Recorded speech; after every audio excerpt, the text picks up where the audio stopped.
Now, when it comes to visualization, now this sounds scary to a lot of people when I mention the word visualization because they'll accuse me of New Age. Okay, and I've been accused of that.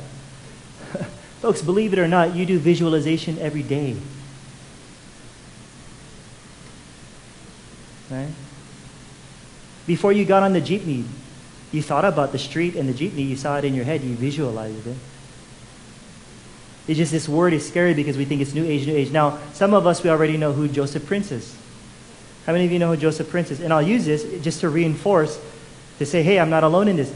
Joseph Prince used to practice New Age before he was a Christian. And he realized that visualization is very powerful, that he learned, you know the saying, don't throw the baby out with the bathwater. You know that saying? That just because a particular group, you don't like a lot of their beliefs, doesn't mean that everything that they believe is wrong. And what the New Agers have gotten right, a lot better than Christians have, is visualization. It's the power of your imagination. People do this all the time. Joseph Prince did this, is where actually he had his dream car when he was young was a Honda Prelude. I don't see too many Honda Preludes here in the Philippines, right? But back in the day, his favorite car was a Honda Prelude. He didn't have one, so what did he do? He found someone who had his favorite car, the Honda Prelude. He got inside and took a picture with it. And every day he would look at that car and say, that's mine. That's mine. As if it's already done. He saw it, right? So what happened?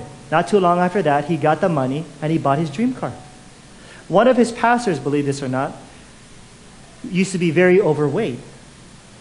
It's funny because people in the church didn't know him as being overweight because he was so skinny. They didn't know him as being overweight before.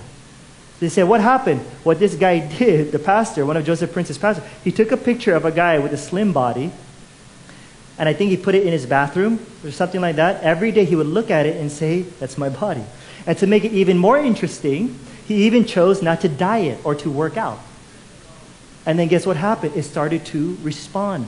Remember, your mind creates this reality of your cells functioning. You know, just like when you say, oh, if I eat that, I'm going to get fat. That's what people tell you. Diba? That's what people tell you. If you eat that, you're going to get sleepy. If you drink coffee, you're going to stay awake. If you eat candy, you're going to get hyper. Because that's what you believe, that's what happens. Oh man, there are times I eat a lot of candy. I'm not hyper. Right? There are times I drink coffee. It doesn't keep me awake.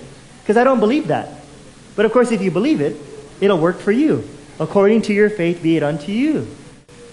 So with this visualization stuff, there was a woman that was starting to have chest pains. So she had an MRI scan that was done, and then she realized, they discovered that they found a mass in her body. So what happened is that she went to a healing center, and she would visualize sharks eating those cells, those cancer cells, right? So she goes to this healing center. I believe it was 6 months that passed. Was it 4 to 6 months? All of a sudden, she had this spontaneous vision, not just of the sharks eating the cancer cells, but she visualized her mass melting like ice and disappearing. Then next thing you know, right after that, no more. No more mass. It disappeared completely. It's powerful. With even Michael Jordan even admitted that before he plays a game, he would visualize him shooting the last basket. Isn't Michael Jordan known for that a lot? Because you create your reality as you start to meditate, as you start to visualize. And it's not just visualizing, it's not just speaking. What is it? It's when you're feeling the feeling that it's a real thing. That's why as kids, when you're a child, you like to visualize that you're a superhero, or you like to visualize things. But when you get older, you're taught not to visualize anymore because you just become too logical. And I'm telling you, it's the dreamers that get things done in this world. It really is. It's the dreamers. Who in their minds would have created the iPad 100 years ago? Imagine the people that first created the airplane or the car. If we were the critics, we'd be like, you're crazy. What are you doing? I'm building something called a car, right? Or an airplane. Or imagine creating a photograph, a picture camera. Who would have imagined in their mind, one day I'm going to create something where I could get this image. And all of a sudden we started moving to movies, where now we have movies now.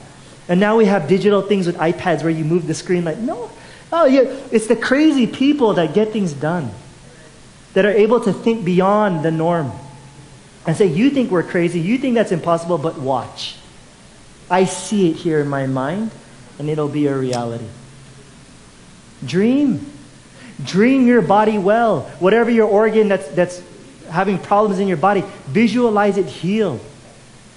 If you have a problem walking, visualize yourself running. And don't just visualize it to the point where you start feeling the feeling as though it's real now. And your body will just start to respond. This is powerful stuff, folks, if we really get this.